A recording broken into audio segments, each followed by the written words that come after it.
नमस्कार साथियों, स्वागत है आप सभी का आपकी अपनी पाठशाला पर। मैं हूं अंकित अवस्थी। जम्मू कश्मीर विधानसभा में हाल ही में जब इलेक्शन कंप्लीट हुए, उससे पहले नेशनल कॉन्फ्रेंस ने अपने चुनावी मैनिफेस्टो में वादा किया था कि जैसे ही वो सत्ता में आएंगे 370 की बहाली के लिए प्रस्ताव लाएंगे। 370 की बहाली का यह प्रस्ताव आ भी चुका है। ऐसे में बड़ा सवाल यह है कि क्या जम्मू कश्मीर में 370 वापस आ गया है?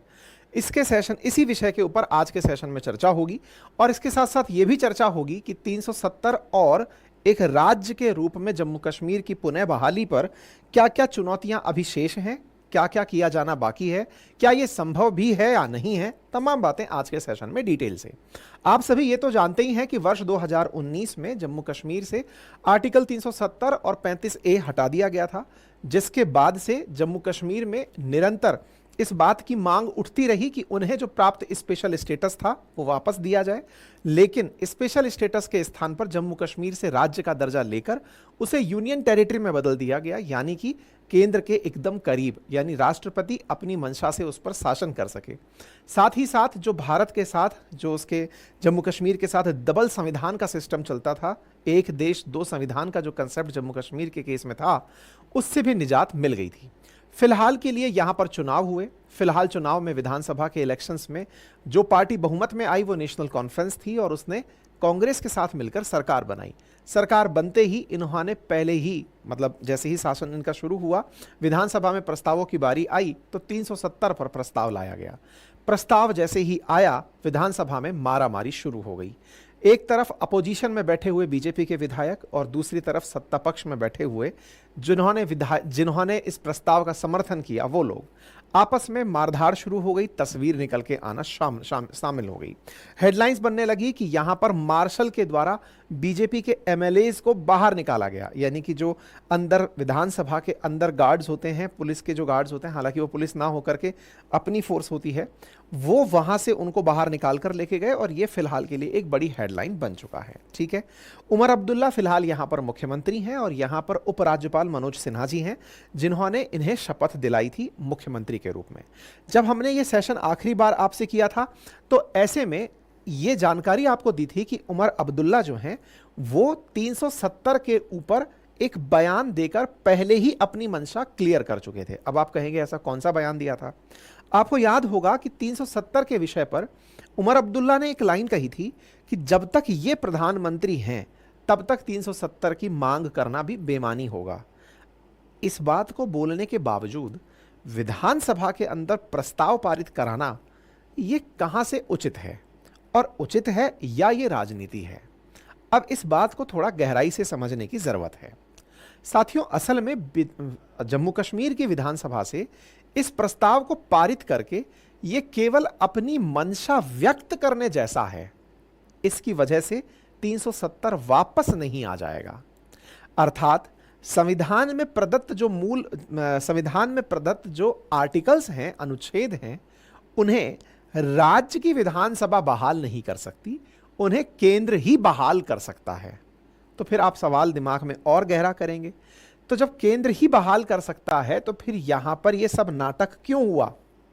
भोली जनता को समझाने के लिए कि तुमने जिसे मुख्यमंत्री बनाया उस व्यक्ति ने चुनावी भाषणों में कहा था कि मैं जैसे ही सीएम बनूंगा 370 पर प्रस्ताव लेकर आऊंगा, 370 की पुनः बहाली पर पुरजोर मेहनत करूंगा। पुरजोर मेहनत के नाम पर एक प्रस्ताव लाना और उस पर वोटिंग करवा लेना, ये जनता में मैसेज देने के लिए पर्याप्त था कि देखा, मैं आपके लिए ही गया था। लेकिन क्या आपको लगता है कि जो ये राजनेता होते हैं, जो यहां विधानसभाओं में बैठते हैं, ये इतने इनोसेंट होते हैं कि इन्हें ये ही नहीं पता कि इस तरह से करने के बावजूद भी बहाली नहीं हो जाएगी, 370 वापस नहीं आ जाएगा? तो फिर ये सब क्यों होता है? अगेन आंसर एक ही जगह जाकर टिकता है, भोली जनता को यह बताने के लिए कि देखो, मैंने 370 के लिए जो वादा किया था वो पूरा किया है। तो एक लाइन में आंसर बोला जाए तो आंसर इतना सा है कि 370 वापस नहीं आया है। तो फिर प्रस्ताव पास हो गया का क्या मतलब है? ये बिल्कुल वो वाली बात हो गई कि हमारे देश के अंदर बहुत बार ऐसे प्रस्ताव पारित होते हैं जिनका राज्यों से कोई लेना देना नहीं होता। जैसे कृषि कानूनों के केस में बहुत सारे राज्य सरकारों के द्वारा कानून रेजोल्यूशन के माध्यम से पास किए गए थे। उन राज्यों की जो मंशा थी वो उन्होंने अपनी विधानसभा के माध्यम से बता दी, हालांकि उसका कानून पर कोई भी कंट्रोल नहीं था। अब ये कानून की क्या कहानी होती है? देखिए, भारत के संविधान के अंदर विषयों का बहुत ही स्पष्ट रूप से बंटवारा किया गया है। मतलब किन विषयों पर कौन कानून बना सकता है, इसका अनुसूची 7 में बहुत ही अच्छे से विस्तार से वर्णन है कि केंद्र कितने कानून बना सकता है या किन विषयों पर कानून बना सकता है, राज्य किन विषयों पर बना सकता है और दोनों मिलकर किन विषयों पर कानून बना सकते हैं, अर्थात समवर्ती सूची, कंकरेंट लिस्ट जिसे कहते हैं। केंद्र के पास ही है 370 की पुनः बहाली, लेकिन राज्य के कानून में ना होते हुए भी वो इस पे अपना प्रस्ताव पारित करके ये तो जरूर बता सकती है कि मेरी मंशा नहीं है कि केंद्र आप ऐसा करें। बस इतना ही फिलहाल के लिए जम्मू कश्मीर में हुआ है, लेकिन इसका फायदा या नुकसान किसको होगा? तो ये तो चुनाव की राजनीति यहां है, लॉन्ग रन में जाकर के लोगों को समझाने के काम में आएंगी।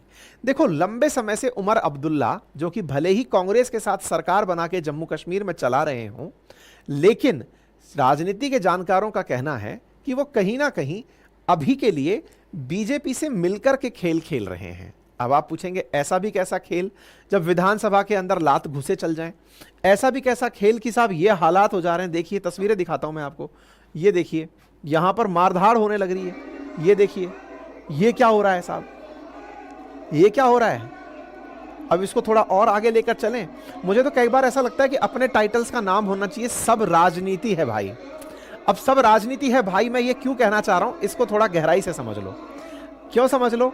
यहां पर जो आप ये हालात देख रहे हैं, इसका पूरे भारत में जिक्र हो रहा है। हेडलाइंस है ना ये, भारत के अंदर जिक्र है कि जम्मू कश्मीर में जो सत्तारूढ़ पार्टी है वो चाहती है कि 370 वापस आए, और जो केंद्र में सत्तारूढ़ पार्टी है वो हर जगह, हर राज्य में जाकर बता चुकी है कि हम 370 को वापस लाने नहीं देंगे। तो क्या आपको यह नहीं लगता कि ये तस्वीरें पूरे भारतवर्ष में वापस से रिवीजन करवा रही है अपनी अपनी वोट बैंक को कि देखो हम किस साइड खड़े हुए हैं? जिन्होंने 370 का साथ देना है और जिन्हें 370 की खिलाफत करनी है, दोनों के ही लोग यहां पर बढ़िया से प्रदर्शन कर रहे हैं। जिन्हें साथ देना है वे लोग भी जनता को बता चुके हैं कि देखो हम जम्मू कश्मीर में वही सब चाहते हैं जो पहले था। भाई, कांग्रेस या नेशनल कॉन्फ्रेंस दोनों कह चुके हैं कि जम्मू कश्मीर में उसका स्पेशल स्टेटस होना चाहिए। वही बीजेपी, जिसके विधायक यहां पर गुत्थम गुत्थी करते दिख रहे हैं, यह साफ कह चुकी है क्या कि भाई हम अपना स्टेटस क्लियर कर चुके हैं कि 370 नहीं आने देंगे। अब आप पूछेंगे इसका फायदा किसे होगा? भाई साहब, चुनाव है भारत में। हालांकि देश में वन नेशन वन इलेक्शन की बात चल रही है, कब होगा नहीं पता, लेकिन भारत में एनी टाइम चुनाव। अभी महाराष्ट्र के अंदर चुनाव हैं और महाराष्ट्र के चुनाव में यही सब पार्टियां फिर से आपस में खड़ी होंगी। भारत के अन्य जहां जहां पर भी राज्यों में चुनाव हैं, उनमें यह देखने योग्य होगा कि इनका फ्यूचर इन मुद्दों से कैसे बदलता है। अब सोचिए ना, प्रधानमंत्री के अचानक बयानों में आने लगेगा कि देखिए ये लोग 370 की बहाली के लिए इस हद तक संघर्ष किए और एक हम हैं जो उसको वापस ना लाने के लिए झगड़ लिए। वास्तविकता क्या है? यहां बैठे हुए उन विधायकों को भी पता था कि जिस पोस्टर को फाड़ने के लिए वो दौड़ रहे हैं उससे होना जाना कुछ नहीं है, लेकिन ये कैमरा है भाई, इस कैमरे को दिखाने के लिए ही सारा काम हो रहा है। हमारी विधानसभाओं में और हमारी संसद में अगर वाकई में कार्रवाइयां अच्छे से चाहते हो तो इनकी लाइव स्ट्रीमिंग बंद कर दो, वीडियो रिकॉर्डिंग चलने दो। जैसे घरों के अंदर हमारे कैमरे लगे होते हैं, सिक्योरिटी के लिए, आसपास सुरक्षा के लिए कैमरे लगे होते हैं, ऐसे कैमरे रखो, सब चीज रिकॉर्ड होने दो। आवश्यकता पड़ जाए तो खोल के दिखा दो, अदरवाइज इनकी स्ट्रीमिंग जनता के सामने करना बंद कर दो। क्योंकि आजकल हमारे यहां पर चुने हुए प्रतिनिधि भी यहां परफॉर्मेंस इसलिए दे रहे होते हैं कि पूरे देश में चर्चा होगी कि देखो साहब कितना जबरदस्त तरीके से संघर्ष किया था। देखा, एक तरफ वो दिखा रहा है जो 370 की पुनः बहाली के लिए प्रोटेस्ट कर रहा है, इंजीनियर राशिद का भाई यहां पर दिख रहा होगा, जिसका भाई तिहाड़ में बंद है, ये विधायक है। और भाई साहब, ये जो भाई साहब हैं, ये अपने हाथ में रीस्टोरेशन, ये जो तस्वीरें हैं ना, ये कैमरे को दिखाई जा रही है। देखो, मैंने कह रखा था ना 370 लाना चाहते हैं हम, देखो। अब इनको रोकने के लिए ये जो भाई साहब भाग कर गए बीजेपी वाले, ये भी तय थे कि ये देखो भाई साहब, हम नहीं चाहते कि इनको हम इस तरह से लहराने दें, हमारा भी संघर्ष देखो, हम यहां पर तैयार है। तो ना तो पोस्टर वाले को फायदा, लेकिन कैमरा है ना, उसके सामने प्रोटेस्ट चल रहा है। और जिन्होंने ये अदाकारी सीख ली, हम जैसे यूट्यूबर्स तो कैमरे के सामने मजबूरी में बोल रहे हैं, इनको ये समझ में आ गया है कि इसका इंपैक्ट कितना ब्रॉडर पर्सपेक्टिव में होता है। हमारी मजबूरी है कि हमारे पास और माध्यम नहीं है अपनी बात रखने का, एकमात्र माध्यम है। ये वो लोग हैं जो जनता से सीधा संवाद करने का भी माध्यम रखते हैं, लेकिन उस संवाद के बाद में भी जब विधानसभाओं में पहुंचते हैं या संसद में पहुंचते हैं तो उस कैमरे का सही से उपयोग होता है। खैर, जनता है, सब जानती है, राजनीति है, ये सब जानते हैं। मैं फिर से ले आता हूं आपको, कहां से शुरू हुए थे ले चलता हूं। आते हैं तो साहब उनकी बात याद दिलाते हैं, जिन्होंने कभी चुनावी वादों में कहा था कि हम आएंगे तो 370 लाएंगे। 370 की बात मैनिफेस्टो में कही गई थी। मैनिफेस्टो में कही गई बात को ही लागू करने के लिए प्रस्ताव लाया गया।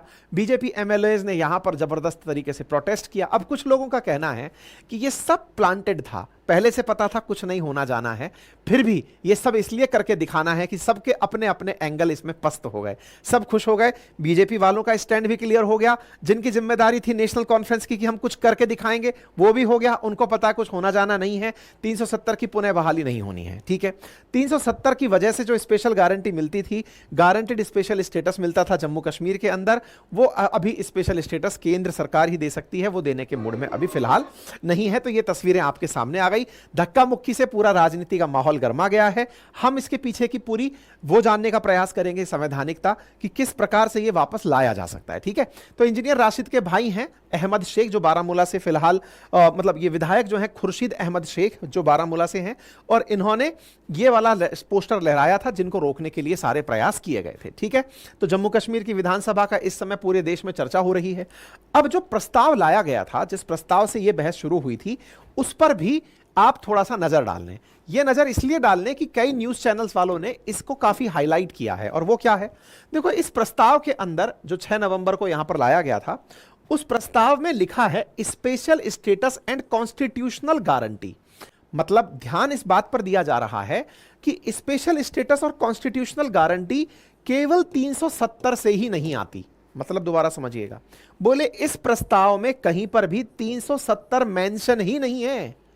तो जिस प्रस्ताव को यहां पर पारित किया गया है वो केवल स्पेशल स्टेटस के लिए है, और यह स्पेशल स्टेटस तो ऑलरेडी भारत में कई राज्यों को दिया जा चुका है।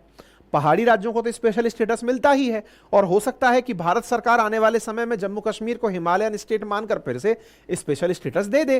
तो यह कोई नई बात तो नहीं है। इसका मतलब यहां पर जो बात लिखी गई है वो गुमराह करने वाली बात है। 370 कहीं पर भी रेजोल्यूशन में तो मेंशन नेशनल कॉन्फ्रेंस ने भी नहीं किया हुआ है। ठीक है, खैर फिलहाल के लिए यह मामला बढ़िया गर्मा गया है। इसको लेकर के सत्ता पक्ष और विपक्ष एक दूसरे के सामने हैं। लोगों का कहना है, बीजेपी विधायकों का कहना है कि हम इसकी खिलाफत करते हैं, हम इसके पक्ष में नहीं हैं। वहीं नेशनल कॉन्फ्रेंस ने कहा कि हम इसलिए पक्ष में हैं क्योंकि हमने इसका वादा किया था। अब आती है बात इसकी कि क्या इसकी वापसी संभव है। तो पहली बात तो समझ लो कि साहब जब तक मोदी सरकार है संभव नहीं है। क्यों नहीं संभव है? क्योंकि केंद्र में मोदी सरकार का बहुमत है, उनकी पार्टी और उनके सहयोगियों का बहुमत है, और केंद्र से ही यह पारित होकर के लग सकता है। तो पहली बात तो यह हो गई। दूसरा, विधानसभा ने जो भी प्रस्ताव पारित किया है वो किसी पर बाध्यकारी नहीं है कि साहब मैंने पारित किया। ये बिल्कुल वो वाली बात हो गई जैसे मेरे पड़ोसियों के घर में खाना बना है, उन्होंने मुझसे नहीं कहा कि भाई साहब खाना खाओगे, नहीं, मेरे से पूछा भी नहीं, लेकिन मैं मेरे कमरे के अंदर बैठ करके, मेरे मतलब बेडरूम में बैठ करके धरना प्रदर्शन दे रहा हूं कि मैं खाना नहीं खाऊंगा, मैं खाना नहीं खाऊंगा, मैं खाना नहीं खाऊंगा। बोले भाई साहब पूछ कौन रहा है आपसे? बोले बस मैं उनके घर खाना नहीं खाऊंगा। बोले आपसे पूछा भी नहीं गया है। बिल्कुल कुछ वैसा ही यहां पर हो रहा है।